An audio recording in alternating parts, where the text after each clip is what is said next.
ইয়ামেনকে কিভাবে এক পাশ থেকে রাস্তার ওই পারে আনছে, ওই পার থেকে কুকুরের মতো ওই পারে নিচ্ছে। আমার খুব জানতে ইচ্ছা করে স্বরাষ্ট্র উপদেষ্টার কাছে, ওই পুলিশ অফিসারগুলোকে শনাক্ত করা যাচ্ছে না? আজকে বিএনপি জামাতকে উত্তর দিতে হবে, কেন তারা প্রত্যেক বিশ্ববিদ্যালয়ের ভিসি হওয়ার জন্য ভিসি নিয়োগ পেয়ে এই সরকারকে চাপ প্রয়োগ করে ভিসি হলো? কেন তারা বলল না যে আমার দলের লোক না, যোগ্য দক্ষ মেধাবী শিক্ষকদের ভিসি করেন? এই দাবি কেন করলো না তারা? 72-এর সংবিধানে কখনোই শেখ মুজিবকে গ্লোরিফাই করেনি। আমার কাছে সব সংবিধান আছে। সংবিধানে যেটা শেখ মুজিবকে রাজা বানিয়েছিলেন নিজে, সেটা হচ্ছে বাকশাল করে। আমি আমাদের সহ আলোচকদের বক্তব্য তো শুনেছি, আমাদের শ্রদ্ধেয় দর্শকদের।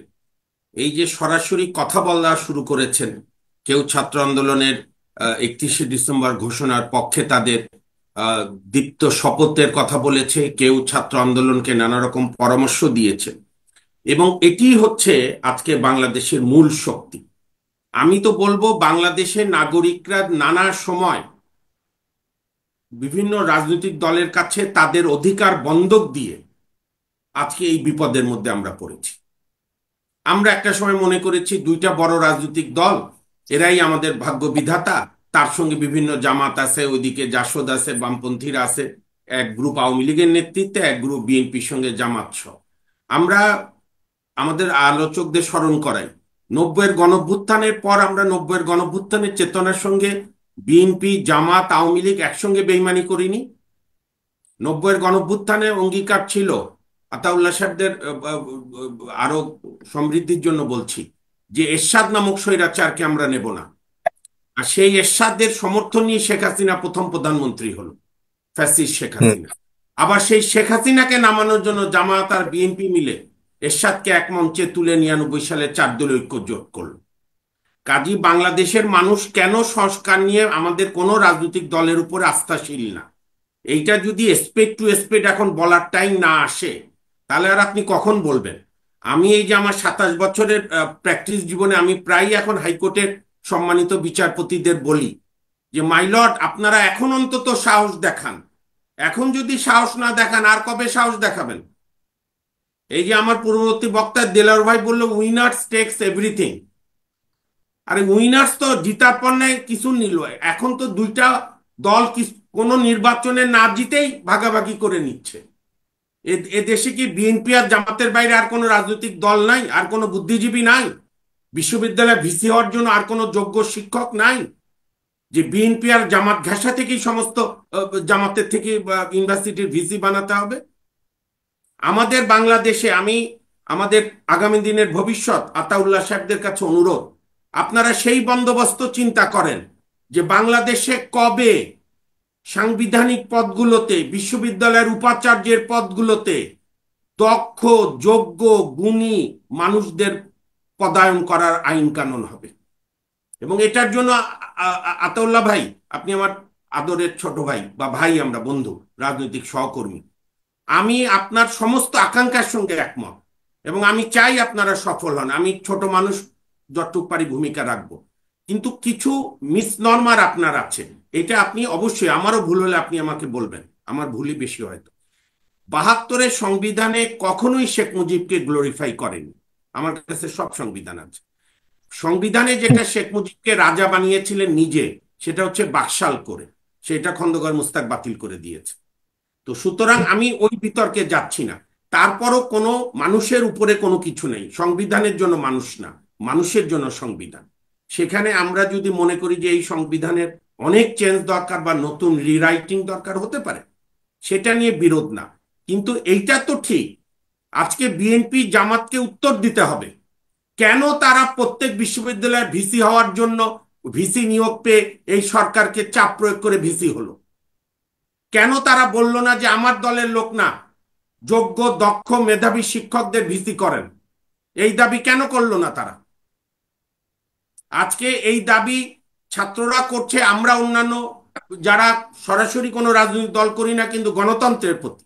আর আমি দেলোয়ার ভাইয়ের সঙ্গে দ্বিমত করে বলি, গণতন্ত্র, ধর্মনিরপেক্ষতা, বাঙালি জাতীয়তাবাদ বা বাংলাদেশি জাতীয়তাবাদ, সমাজতন্ত্র, এগুলো বিদেশি বা দেশি বলে জিনিস না, এগুলো হচ্ছে ওয়ার্ল্ড, বিশ্ব সিভিলাইজেশনের political dogma, political political ideology.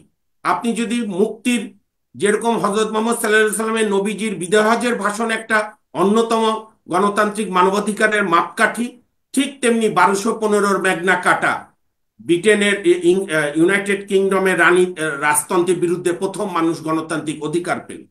সেখান থেকে আসলো 1789 সালে সেই বিখ্যাত ফরাসি বিপ্লব, যেখানে আসলো সাম্য, মৈত্রী, ভ্রাতৃত্ব। তার থেকে আরো এগিয়ে আসলো 1917 সালে শ্রমিক শ্রেণীর বিপ্লব, যে শোষিত মানুষদের গণতন্ত্র। কাজে এগুলো একটি বিবর্তন। এখানে এটাও একটা উগ্র জাতীয়তাবাদ, সব আমার হোম গ্রোন হতে হবে। আমার ডেমোক্রেসির সংজ্ঞা আব্রাহাম লিঙ্কনের চেয়ে ভালো কেউ দিতে পারবে? আমি তাদেরকে চ্যালেঞ্জ দিচ্ছি, দিন, আমাদের বুদ্ধিজীবীরা দেন।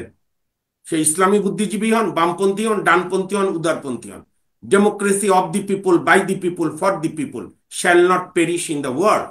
এর চাইতে গণতন্ত্রের সংজ্ঞা কোনটা আছে? আমরা তো এগুলো করিনি। আমরা যখন ছাত্র সংগঠন যে ক্যাম্পাস দখল করেছি, আমি সাক্ষী, তখন তো আমরা অন্য ছাত্র সংগঠনকে কাজ করতে দেইনি। কাটাকাটি আমরা করেছি, ওরটা হাত কেটেছে, ওকে গুলি করেছে। যে কারণেই তো এই যে আতাউল্লাদের মতো প্রজন্মরা আর কোনো নির্ধারিত রাজনৈতিক ছাত্র সংগঠন, রাজনৈতিক দলে যুক্ত হলো না।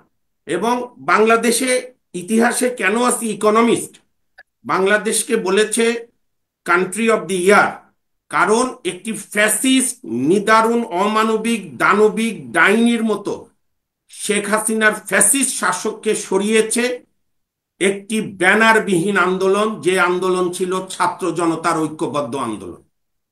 এবং এখানে আমাদের রাজনীতিবিদরা যদি এই শিক্ষা না নেয়, ক্রেডিট ছিনতাইয়ের অভ্যাস তো আমাদের রাজনীতিবিদদের দীর্ঘদিনের।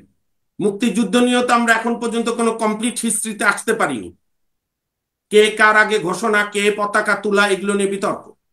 কাজেই আমাদের জুলাই 36-এর গণবিপ্লব কি ছিল? যে কোনো রাজনৈতিক দলের প্রতি দুটি মেসেজ গেছে, আমি শেষ করছি।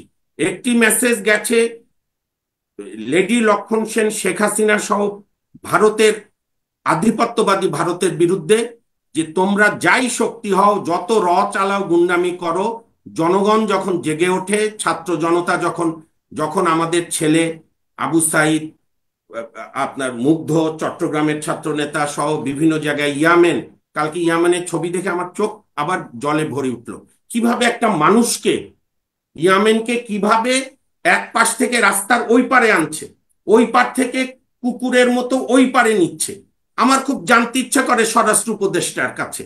আমি জানি না, আতাউল্লাহ সাহেব জানলে বা দেলোয়ার ভাই জানলে আমাকে এনরিচ করেন। ওই ওই ভিডিও রেগুলার আমরা দেখছি, তাই না আতাউল্লাহ? ওই পুলিশ অফিসারগুলোকে শনাক্ত করা যাচ্ছে না? তাদেরকে গ্রেপ্তার কোথায়? কেন আজকে 526 জন পালিয়ে গেল? সেখানে পিক অ্যান্ড চুজ হলো। কাজী এই বিষয়গুলো আমি মনে করি আপনাদের ঘোষণাপত্রে আসবে, যে সবই হবে, নির্বাচন হবে, ক্ষমতা হবে, সবই হবে, কিন্তু তার আগে আমার যে 2000-এর উপর ছেলে মেয়েকে মেরে ফেললো, তাদের বিচার, ইয়ামেনের মতো হত্যার পরও তার প্রতি যে মানবিক বিপর্যয় হলো, তার বিচার, এবং সঙ্গে সঙ্গে শেখ হাসিনার দ্রুত বিচার।